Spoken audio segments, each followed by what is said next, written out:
අද ඇවිල්ලා මේ පෙබරවාරි 14 අපේ වැලන්ටයින් පාටි එක අද තමයි තියෙන්නේ. දැන් ඇවිල්ලා පාන්දර මං හිතන්නේ 2ට වගේ ඇති. මේ තියෙන්නේ අපි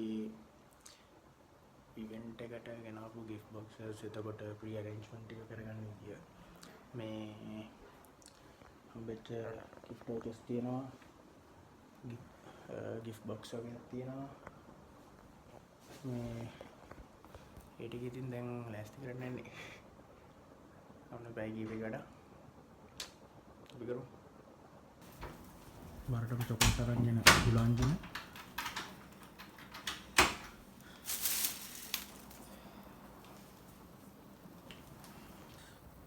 මේ දින වැලන්ටයින් විශ් එක